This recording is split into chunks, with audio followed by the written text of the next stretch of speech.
So recently this summer, I went on holiday, like many others did this August. But I went somewhere, and the experience is honestly something I can't forget. I went to Walt Disney World.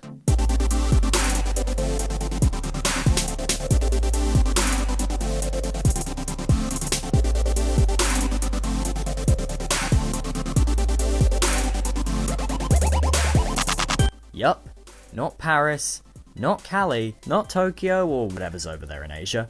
No, we went to the Disney World. And honestly, I couldn't not make this video. Almost everything we did, I made sure to vlog all of it. Yup, all of it. But keep in mind, the cameraman clearly has ADHD. So what exactly went on during this 16-day trip, you ask? Well, that's what this video is all about, folks. The complete DexDrawsYT Walt Disney World experience. So let's get into this. On day one, we packed our things, headed to the nearest airport, and after a 30-minute drive, we had arrived at the check-in desk. And after a few minutes trying to figure out where we were actually going, we passed security and made it to the waiting area, where we eventually got breakfast and headed off to board the plane. Yay! Now, I'm not brilliant with flying or sitting still for a long period of time, but I will say, the flights we took were nothing to even think about. There was no delays, no traffic, not even turbulence. And we made it through to America in just under 8.5 hours. From there, we went to Alamos to rent a car, and we settled with a Nissan, or something along those lines. We were about to drive off, finally, in a new car, with all of our souvenirs, and suddenly, we saw a mark on the windshield. We didn't know exactly what it was, but we thought nothing of it, and slowly drove towards the exit of the car park. My mother, who was the driver, decided to alert one of the workers that the mark was on the windshield. And at this point, when we had all settled down with our gear in this brand new car, the mark on the windshield began to look more like a dent. We're replacing this car. What? So we did the best of the options we had and ditched the car, taking out all our items and eventually finding a new one. Eventually, we found the type we were looking for, probably a Nissan, and we set out into the blazing thunders of Florida. Oh, and when I made those jokes about the weather in previous episodes, those jokes were slightly inaccurate. The weather in Florida wasn't just thunder and rain. In fact, it was way worse than just thunder and rain. And in order to prove that, all you need to know is that the moment we got out our car, a lightning bolt struck from about 50 meters away, and it felt as though Zeus was punishing us from entering the country. I am not even joking when I say quite literally, just 5 minutes from us leaving the airport, a thunderstorm had already began. We should have probably looked at this as foreshadowing for the days ahead. And that storm was probably the weakest storm we had that trip. Nothing really prepares you for the hurricane state, really. So with that weather warning of a start, we drove to our hotel. What hotel did we stay at? I'm glad you asked. We stayed at a place known as Coronado Springs Resort. And honestly, it might not look much to you, but this hotel is like my home away from home. It's fantastic. I love absolutely everything about this resort, down to the simple Mexican feel, to the amazingly themed pool, and even the hotel rooms were decent. And the layout was fantastic too, with 6 different pools and a whole convention center. Certainly looks like something now, hey? And plus, I know absolutely everything and everyone around here. This one's George, and this one's Fred. Say hello to the camera. Oh yeah, and Fred and George aren't the only friends I had at this place. There's also Ginny and Percy. What do you mean? My mental state is perfectly sane. You can even ask these palm trees. So with that, we move on to day 2, where nothing really interesting happened. It was a slow day, and the most we did was move to Walmart and I screamed around the slides of the pool. Nothing too much to take in, so I won't fuss on it. Me and my mum also made paintings, so I guess that was kind of cool. No. The real part of the day was shopping. Yes, shopping. Disney Springs is just a giant glorified shopping center. And with that description, you can already guess what we saw. Well, actually, we saw more than just shops and merchandising. So after visiting all these places and running into a familiar face, Florida man, we made it to our first restaurant and ate some food. We eventually got out the restaurant and set off to head back to the room, with just one small, tiny, incy-bincy problem. Rain. No. More. Thunder? No. More. Lightning? More! A gigantic thunderstorm flew directly overhead the restaurant, and we were right in its clutches. Frick. We ran, we dodged, and somehow we made it to the bus stop. Soaking wet, from head to toe. And with that downer of an evening, we move on to the next day, our first day in the park. On day 3, we visited Magic Kingdom. We first visited Tomorrowland, said hello to Stitch, and set off for the first ride of the day, the Tomorrowland People Mover. And after that, we headed over to one of Disney's most iconic rides, Space Mountain. And after that trip through interstellar space, we went to go see some characters, and ran into him again. I don't know if it's just me, but it almost seems like this guy is everywhere. Strange stuff, really. Then after that detour, we went on Pirates. I got caught off guard by the drop, and we headed over to Dig Dig Dig on Seven Dwarfs. Which, hell, I know this is a family coaster, but this ride is one hell of a coaster at the back. The sheer speed of that first drop from the back row is honestly something to smile at. And after that, I made some jokes about my height, and we went to go see Chip and Dale. We just went to go see Chip and Dale, and Dale ran off with my mother. Yeah, thanks a lot, Dale. Then after that, I headed over to a classic from my childhood. And after that, we set out for Splash Mountain, but ran into an ongoing parade. Man, the most Disney you can truly get is being trapped in the park by ongoing parades. It truly doesn't get more Disney than that, folks. We ate at Casey's Corner and went to go see Mickey and Minnie. And honestly, I don't want to spoil what happened, but man, Mickey was really lively this day. Yeah, he's not on that. Oh, he is. I mean, you're like the Hulk. Yeah. Wait a minute. Thor. Okay, we're gonna be here. Okay, Mickey, you're gonna be here for a while. Do you think he just learnt that Disney owns the rights to Marvel? After the run-in with the rats, we set off to explore the world of Adventureland and eventually ended up on a specific cruise. Only thing that needs to be said here is, where's The Rock? I didn't see him, so where have you left Dwayne, Disney? And with that, concludes the perfect Magic Kingdom experience. No bad weather, not a cloud in the sky. Just kidding, and horrible thunderstorms. And we were supposed to go to H2O Glow that night, but not anymore. Florida weather is a cruel mistress, she is. On to day 4, and this time I had something to look forward to. The last time we visited Disney World, Galaxy's Edge had opened the day we left. So this time, for the first time in 3 years, I got to see it in its finished entirety. And oh boy, they put effort into it. Everywhere, theming. The tunnels, theming. The rides, theming. The toilets, theming! There was even the bloody Millennium Falcon over there. The theming was brilliant. But I will say, this is at the price of your own sweat. Galaxy's Edge was scorching. Not warm, not hot, but scorching. There was concrete everywhere, metal everywhere, and the glazing sun soaked itself dry in that crap. Nevertheless, it was hot. We visited Ogre's Cantina first thing during noon, and it was incredible. There was music, theming, and Rex was the DJ! My boy finally found a new place for him! Yes, Rex! I knew you could find a new position. Good for you, man. So after that, we set off to some classic Hollywood Studios rides, and eventually got on the brand new ride Mickey and Minnie's Runaway Railway, a cartoon-themed dark ride. And you know me with my cartoons. It was brilliant. The theming of the ride, elements of the story, 10 out of 10. And then, we went on one of my favourite roller coasters Disney has ever even conceptualized. Rock and Roller Coaster. I love this ride. It was my first launch coaster, first thrill coaster, and first looping coaster. And I proudly give it the title of the ride that got me into roller coasters. This ride may be old, and some of the other parks may have ruined theirs, I'm looking at you, Paris, but this one honestly never gets old or outdated. It's perfect. Without Rock, I would have never even wanted to go on some favourite coasters of mine, such as Smiler, Soar, Swarm, Hyperspace Mountain, Temple of Peril, Velocicoaster, and my favourite roller coaster of all time, which I'll reveal later. I love you, Rock. And with that, we go on to day 5. This day we went to Animal Kingdom, made some dirty jokes, and saw some of my brethren, giraffes. So that's why I'm so tall. Then we took a detour to hands down one of Disney's best rides, Flight of Passage. It's beautiful, immersive, and honestly the perfect simulator out there in this world. This ride is breathtaking. And after that, we headed to my favourite outdoor Disney coaster, Expedition Everest. And soon after the hike in the mountains became whippy and turbulent, the ride just ended right then and there. You know, they really need to make this ride just like a tad bit longer, or the last drop just a tad bit bigger. That would really improve the ride.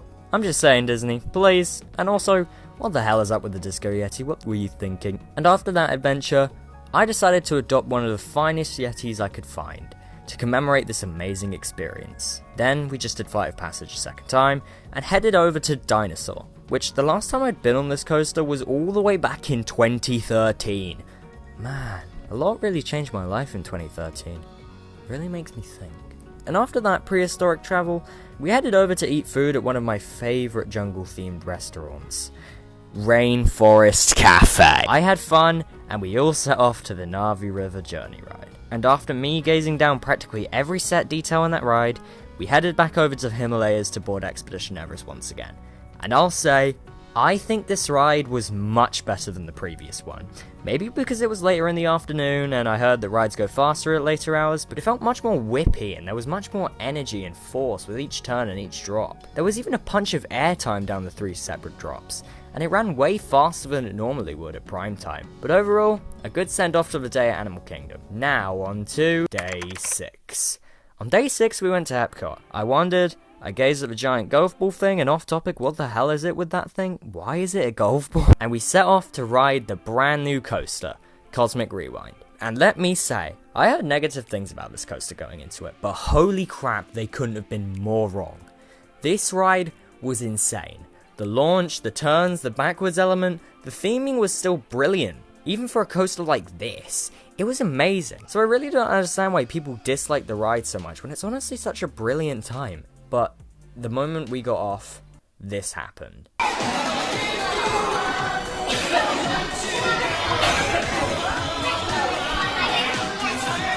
We were rickrolled. Thanks a lot, Disney. I appreciate it. As soon as we got off Guardians, we appreciated what we had just been on. We took one last look at it, and Mum said, "Do you know what, let's go on it again, come on, let's go." And so we rode it 2 times in a row, back to back. It was fantastic. Ignore those terrible reviews. Then we headed through the shop, and I saw him again. What's Florida Man doing here? I swear he's following us. Surely there's a pattern here, surely. And with that bump in, we left the park. And that marks the end of day 6. Now on to day 7. And today was no ordinary day, because today we were going to Islands of Adventure to see my 2 favourite things, Harry Potter and, well, that's really it. And now folks, I introduce you to my favourite roller coaster of all time, the Incredible Hulk. You see, I have a soft spot for launch coasters, and this coaster has one of the most exhilarating launches out there. Here it is. The Hulk in its full glory. Top speed 67 miles an hour, with a height of 36 meters, and a recorded count of 7 different inversions. That's right, this coaster has 7 different inversions. Honestly, in my mind, this is the perfect coaster. It has an amazing tire launch, some breathtakingly strong ejector airtime down its first drop, and some music that honestly feels great no matter how many times you hear it. In my mind, there is no better ride. This is the top.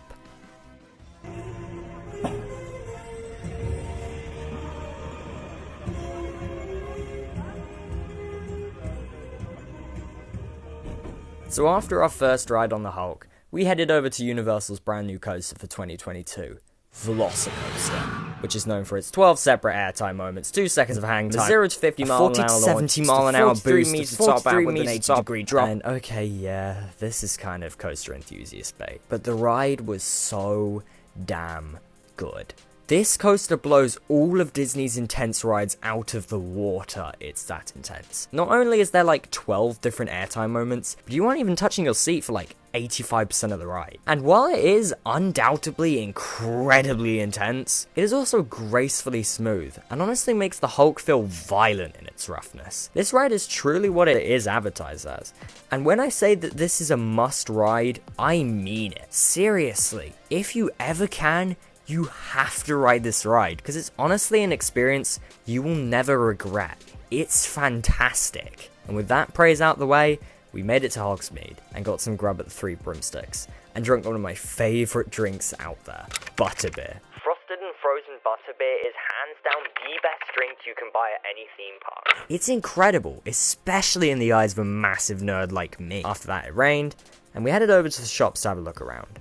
And wow, I'm surprised I haven't even mentioned that I'm a nerd. You guys just probably figured that out on your own. And with me trying to look for my name on a keychain, we left that shop and I began nerding out even more. With that over, on to day 8. Day 8 can be summarized with Chef Mickey's Harry Potter, Harry Potter, Harry Potter, Harry Potter, Harry Potter. Did you know that I like Harry Potter? Wow, how did you know? So yeah, day 8 wasn't that much of a big deal. So with that, on to day 9. So with some context, this day we set out to visit Kennedy Space Center. And well, to summarize that correctly would be... Whoa. Whoa. Whoa. Whoa. Whoa. Whoa. Ow. I don't know if I've pointed this out in any videos. I probably will if I make another space video, but yes, this fact is actually true. So yeah, after me being the most massive space nerd I am, we cut to what we're actually looking for. This is the day we headed over to Typhoon Lagoon, baby! It was dark, it was going to be lit up, the slides were going to be even better than usual, there was going to be a DJ, and honestly, I couldn't wait for the party to start. But the weatherman showed up. And he had other plans. Lightning. Everywhere around was lightning, and it was close. This wasn't the worst it had been weather-wise, but I did receive a severe tropical thunderstorm warning on my phone, which was a bloody red alert. Yes, a red alert for the thunderstorm right above us. So yeah, that thunderstorm at Alamos was completely nothing in comparison to this beast of a storm. It was everywhere. Lightning, violent sloshy rain, even mist and fog were present. Certainly a storm to scoff at. So the first thing we did was line up to order some kind of food in the soaking wet rain. And holy crap, that took us forever. Eventually, we sat down at a table under some shade, and I took a look at the weather radar, and the storm had finally started to clear up. We were free, finally free, to do water park things.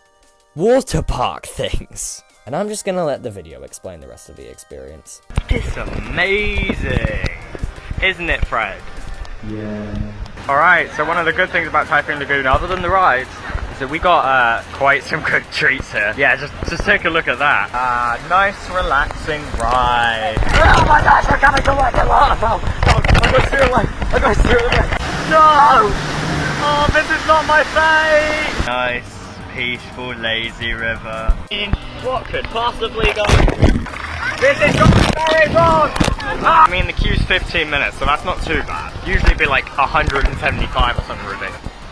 So we're gonna go on the falls right now, and I think it looks a bit intense.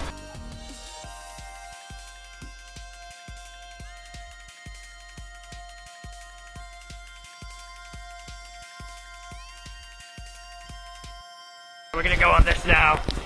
Also, the other one was brilliant. The speed bumps, air time, it was brilliant. Right, now we're gonna go on this.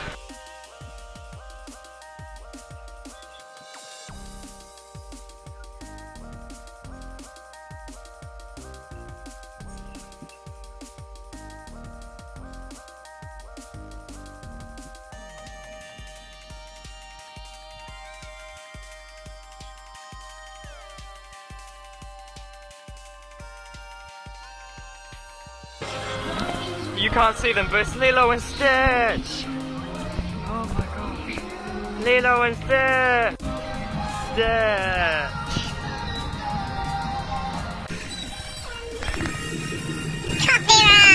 So yeah, after that packed night in Typhoon Lagoon, we drove off listening to Harry Potter and the Goblet of Fire, and we finally got back to the room to sleep. Nothing really happened to note for the next 2 days. Except from one day after a party in Magic Kingdom, we got driven back to the hotel by a really funny, enthusiastic guy, who told us halfway through the journey that his name was Scott. He was lovely. We got the perfect opportunity to talk one-to-one with him, and he seemed like a really lovely and talkable dad kind of guy. Ever since I got off that bus, I've been waiting to talk about him for ages. He was charismatic, funny, and he made so many dad jokes throughout the trip and made us all smile. He was honestly so unexpectedly brilliant at transporting people that I forgot I was being driven back to Coronado Springs. He sold that journey with his humor and brilliant attitude, and honestly man, shout out to my guy for doing this all at 11 PM in the evening with traffic. Anyways, on to the more significant days. Nothing really to log on day 12. We went to Hollywood and it rained. But no. The more important days come at the last two. So now we move on to day 15. This was the day we were going to commit to a mammoth. All 4 parks in one day. And according to multiple sources, this would require significant planning and timing for a good execution. But we set out to do it anyway. Our plan was to start in Hollywood Studios until 1:30, get the bus to Epcot, then get to Animal Kingdom at 4 o'clock, and then finally make it over to Magic Kingdom at whatever the freakishly late time it had to be. So we put the pedal to the metal and shot out of the hotel room, heading on all the rides we could at Hollywood. Got lunch, and just as we got to Rise of the Resistance, it had broken down. Yup, we were stuck for 44 minutes, waiting to get sent out the back ends of Rise. I told you this ride breaks down constantly. So after that, we leapt out of Hollywood and realised that we were 1 hour and 33 minutes off of schedule. So in the moment of desperation, we took the Skyliner.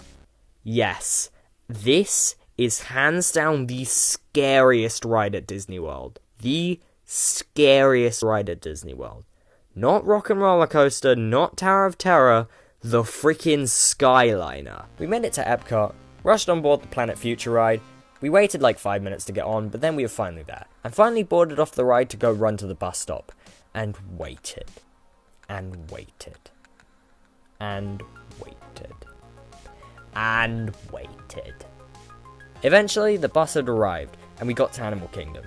We thought of going on Dinosaur because we were tight on schedule, but we love Flight of Passage, so we couldn't pass it down. We booked Flight of Passage, waited about 110 minutes, and finally got to ride a Banshee again.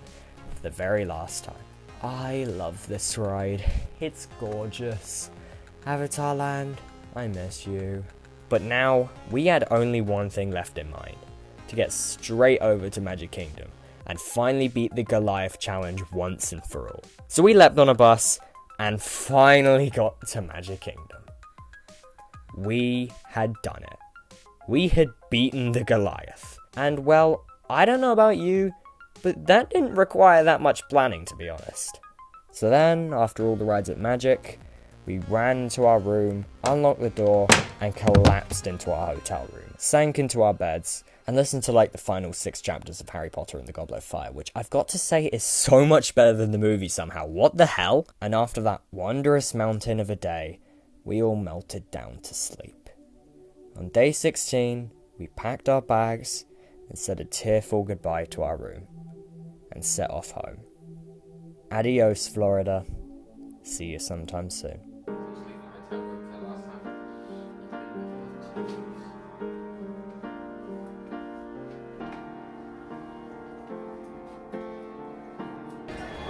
Bye-bye, Magic Kingdom. Bye-bye, Coronado. Bye-bye, Disney World. Bye-bye, Florida.